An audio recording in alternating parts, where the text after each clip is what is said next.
नमस्कार दोस्तों, मेरा नाम है अंशुमन नायक और आप सभी का बहुत बहुत स्वागत है इंडियन डिफेंस न्यूज की डिफेंस टॉक सीरीज में, जहां पर हम रोज़ नए नए डिफेंस अपडेट्स के बारे में बात करते हैं। तो चलिए देर न करते हुए आज की वीडियो शुरू करते हैं।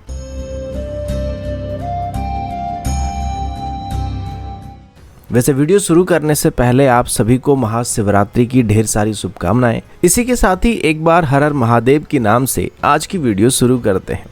अब महादेव के नाम ले ही लिया है तो कुछ अच्छी खबर से शुरू करते हैं। कल मैंने आप सभी को बताया था कि अभी हमारी जो एमका प्रोजेक्ट है ये किस वजह से आगे नहीं बढ़ पा रहा है और इस पूरे प्रोग्राम में अभी कहाँ पर हमको दिक्कत का सामना करना पड़ रहा है। अगर आपने कल की वीडियो देखा है तो आपको पता होगा, लेकिन अच्छी खबर ये कि एमका प्रोग्राम की डेवलपमेंट में जो रुकावट था वो अभी धीरे धीरे क्लियर हो चुकी है। यानी कि गवर्नमेंट की तरफ से एमका प्रोग्राम के लिए जो फंडिंग को होल्ड पर रखा गया था उसे अभी फाइनली सैंक्शन किया जा रहा है, जिससे अभी एमका की एक्चुअल प्रोटोटाइप डेवलपमेंट को स्टार्ट किया जा सकता है और इसके बाद अभी एमका की पहली प्रोटोटाइप को बनाना शुरू किया जाएगा और उसकी असेंबली वगैरह स्टार्ट किया जाएगा। अब अगर इस साल फंडिंग की जाती है तो पहले प्रोटोटाइप को बनाने के लिए एडी और एचएएल को मिनिमम 2 से 3 साल का समय लगने वाला है और अगर हम पूरी रफ्तार के साथ चलते हैं तो 2027 तक एमका की पहली प्रोटोटाइप को रोल आउट किया जा सकता है और रिवाइज शेड्यूल के मुताबिक 2028 के आसपास इसकी पहली टेस्ट फ्लाइट को भी कंडक्ट किया जा सकता है। लेकिन फिर भी इस रफ्तार में अगर हम चलते हैं तो एमका की जो मार्क 1 वेरिएंट होगा उसको इंडक्ट करने में हमें कम से कम 5 साल और लग सकते हैं और ऑफिशियली 2032 और 33 के बीच इसकी मास प्रोडक्शन को स्टार्ट किया जा सकता है। इसके बाद इसकी मार्क 2 वेरिएंट को भी 2035 तक डेवलप करने का प्लान किया जा रहा है, जिसकी पहली फेज में करीब 100 यूनिट को इंडियन एयरफोर्स में इंडक्ट करने की बात की गई है, जो कि इनिशियली 2040 के बाद डायरेक्टली Su-30 MK जैसे एयरक्राफ्ट को रिप्लेस करने का काम करने वाला है। लेकिन अगर आप सही से देखोगे फिर भी हम लोग वक्त से लगभग 5 से 10 साल पीछे चल रहे हैं।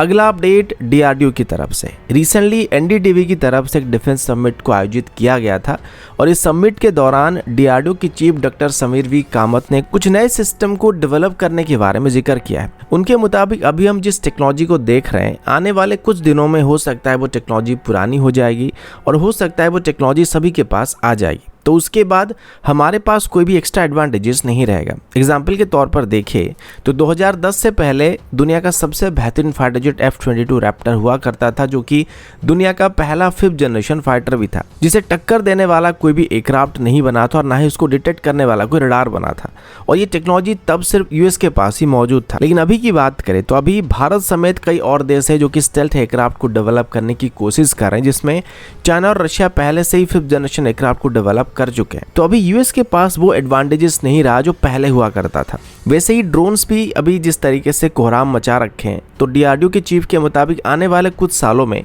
इनका भी समय खत्म होने वाला है, क्योंकि आने वाले कुछ सालों में इनको काउंटर करने के लिए जो एंटी ड्रोन सिस्टम है वो पूरी तरीके से मैच्योर होने वाले। इसके अलावा डीआरडीओ की चीफ की तरफ से ये बताया जा रहा है कि अभी हमें एक्चुअली स्टेल्थ एयरक्राफ्ट और ड्रोन्स को डेवलप करने के साथ साथ इनको काउंटर करने की टेक्नोलॉजी पर भी काम करना चाहिए, क्योंकि हमारे दुश्मन के पास ये टेक्नोलॉजी पहले से ही मौजूद है। तो अभी हमको ऐसे रडार्स और सेंसर्स को डेवलप करने पर फोकस करना चाहिए जो कि स्टेल्थ एयरक्राफ्ट, हाइपरसोनिक वेपन्स और ग्लाइड वेपन्स को डिटेक्ट कर पाएगा, क्योंकि अभी हमारे एग्जिस्टिंग सिस्टम इनको डिटेक्ट नहीं कर सकते, जो कि हमारे लिए एक बहुत बड़ी प्रॉब्लम होने वाली है। क्योंकि स्टेल्थ एयरक्राफ्ट या ड्रोन्स हमको दुश्मन के ऊपर ऑफेंसिव स्ट्राइक करने की कैपेबिलिटी तो देने वाले, लेकिन उनकी तरफ से होने वाले हमले को डिफेंड करने की कैपेबिलिटी नहीं देने वाले हैं।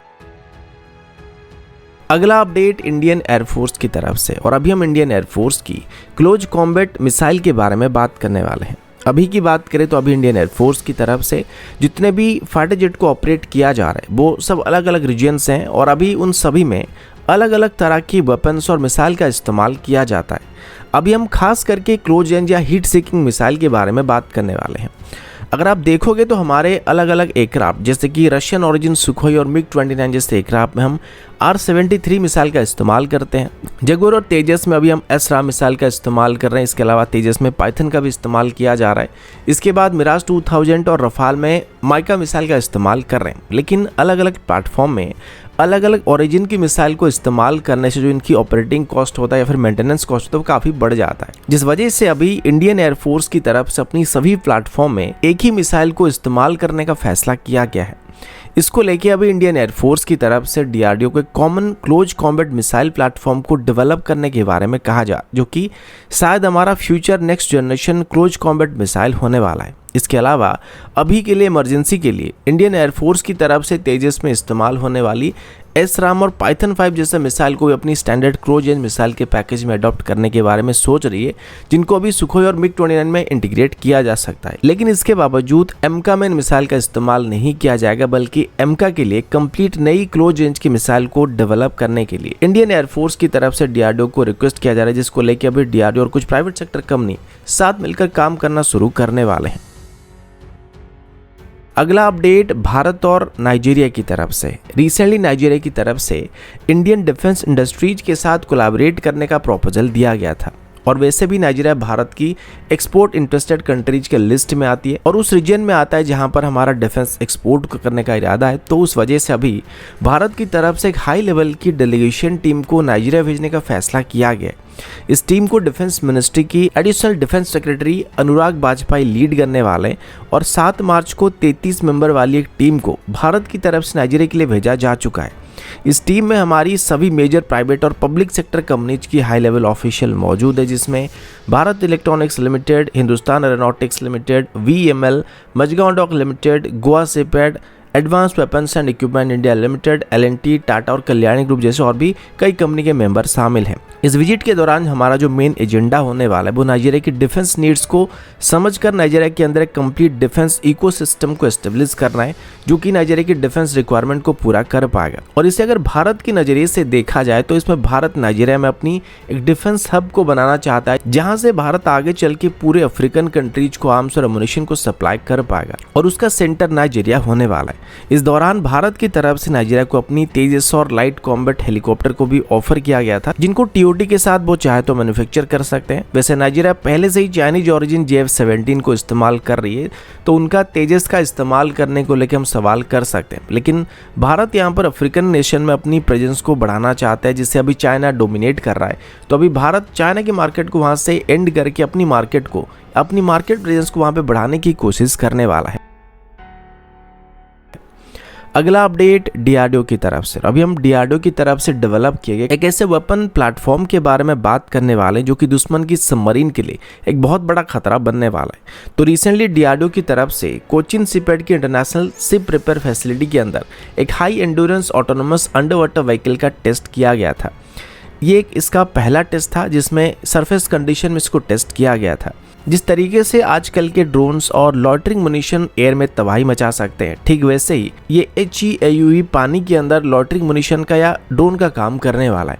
वैसे एक मल्टीपर्पज प्लेटफॉर्म होने वाला है, जिसको हम चाहे तो एंटी सबमरीन ऑपरेशन में, खास करके दुश्मन की सबमरीन को ढूंढने के लिए, उसको ट्रैक करने के लिए, उसको डिस्ट्रॉय करने के लिए इसका इस्तेमाल कर सकते हैं।